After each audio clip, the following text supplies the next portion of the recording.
Hey guys, welcome to Wildwood Studio. I'm Sarah, and in this video, I'm going to be doing a wood burning of a Bengal cat. I wanted to do a burning of this picture in particular because it's not just a photo of a random cat. I follow Tigger on Instagram, which is a bit odd for me since I don't really use Instagram all that much aside from posting pictures of my artwork. So for the most part, I don't really scroll through it and look at photos, so I kind of follow some other artists, but I don't really follow very many accounts that are just for fun, kind of with the exception of Tigger. I met Tigger the Bengal cat a couple of years ago around Christmas time in Yorkdale Mall, where he was sitting in line with a bunch of dogs waiting to get his picture taken with Santa. And this was so cute that we just had to say hi. And Tigger's owners were very nice, and they told me to follow him on Instagram, where I saw this picture of him in this little coat, and I thought it would make a really great burning. So I sent them a message, and they said it was totally fine if I used their photo for reference for a burning, so here we are. I'll definitely make sure to link to his Instagram in the description if you want to check it out, although to be perfectly honest, this cat has 10 times the number of followers that I do, so I don't really think that he needs my help. The thing I really liked about this photo in particular is that I think it shows a bit of Tigger's personality. Bengal cats are a breed of domestic cat that has a recent ancestor that was an Asian leopard cat, so their temperaments are kind of peculiar when compared to other domestic cats. In general, they're supposed to be a bit more playful and interactive, so when we met Tigger, his owners had him out for a walk on a leash, which I think is something I never would have gotten away with my cat. And they have a coat that's a bit more soft and silky than most cats. So that's why I think this picture says something about his personality as a pet that a picture of him, say, just looking at the camera wouldn't necessarily communicate. And that's something I kind of like to look for when I'm choosing a photo to do a pet portrait, something that sort of gives him a bit of personality. This burning is pretty large for me. I usually like to use wood that's about 6 by 8 inches, and this one is 9 by 13. I'm using a piece of basswood. I did actually want to do it a little smaller, to be honest, so it wouldn't take me so long. But I've actually run out of all of my smaller and mid-sized panels, and since the art store where I usually buy them is closed, I had to order more online, and I'm still waiting for them to come. But I am actually pretty happy with the size in the end. I think I needed a push to do some larger artworks anyway.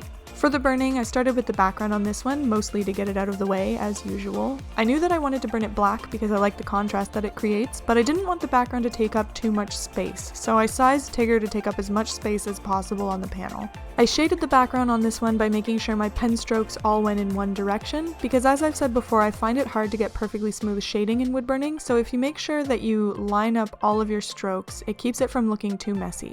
That being said, this time around I did try and make the background as smooth as possible instead of choosing a pattern as I've done in the past.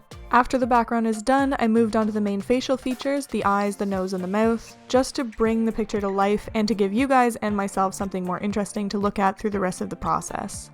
I really struggled with myself over this one. If you've watched my videos about pyrography and color, you know that I'm reluctant to add color to a lot of my burnings, but one of Tigger's most striking features was his big green eyes. So I spent a lot of time kind of going back and forth on whether I should add a little green paint or pencil to his eyes, but in the end, I guess I kind of chickened out, but I think honestly the whole thing was just going really well and I really liked the way it looked, and I didn't want to risk maybe ruining hours of work. I was honestly just a little worried that using color only in one place would make it look a little disjointed as an image. Selective use of color can be really interesting, but I find I prefer to have the color reoccur in multiple places, and I think that using it only on the eyes would potentially make them stand out too much from the rest of the cat, so that could make them overpower the rest of the image. The next thing I did was take a couple of minutes to use a smaller pen to lightly outline his whiskers because they're white in the picture, so I needed to be able to burn around them when I got to that point, and that's way easier if I take a second to give them a light outline first. The next part of this burning that I decided to work on were his ears, his coat, and the bottom part of the background that he's standing on. These parts all kind of go together because of how smooth they are. So at the bottom of the picture in the original image, I think that he's sitting on his owner's shoulder, who's wearing a black coat and kind of leaning away from the camera so that you can't see his face, but I decided to smooth that out a bit and make it a bit of a more ambiguous shape for him to sit on because I want Tigger to be the only focus of this image. One issue that I had with these sections, the ears, the coat, and the background, is that they're all rather smooth, and I think that I didn't do enough prep on this board before I started because there's definitely a wood grain texture in all of those parts that was unintentional. So probably if I spent a bit more time sanding and going to smoother and smoother grits of sandpaper, it wouldn't have turned out that way, but I still did my best to make it as smooth as possible. The next thing I did was finish up his legs and the fur trim around the hood before working on his face. This was fun because I wanted the fur trim on his coat to be a different texture than his fur, because Tigger's coat is very sleek, and the coat's fur trim is a bit more like you would expect from a winter coat that may have been washed at some point, so the fur is a bit rougher.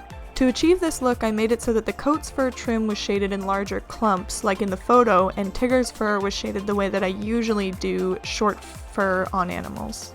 When I moved on to working on Tigger's body and face, I wanted to make sure that you could see all of the lights and darks in his fur pattern as different than the lights and darks caused by shadows and shading. Because the last thing that I want is a cat that has stripes but a face that looks totally flat. And this is something that I've seen in some people's animal portraits when they're doing an animal that has a very strong fur pattern, is that sometimes they neglect shading in certain areas if it doesn't relate to the pattern, so that it ends up looking kind of flat and it just looks like the pattern is on the animal, but the animal doesn't actually have any shape or form of its own, if you know what I mean. It's also important to know that even white fur has shading, so around his mouth and nose where the fur is white, I still had to do shading to communicate the shapes there, and that shading stops about 1/2 centimeter from the edge to show that the light is coming through the fur and that that's not a totally opaque section. Doing this burning of Tigger was a lot of fun, and I'm really happy with how it turned out. Here's a picture of the finished burning. Please let me know what you think in the comments, and if you want to see more of my work, you can check out my Facebook page or follow me on Instagram. Also, please make sure to like this video if you haven't already, and subscribe so you don't miss all my future art videos. Thanks for watching, and I'll see you next time.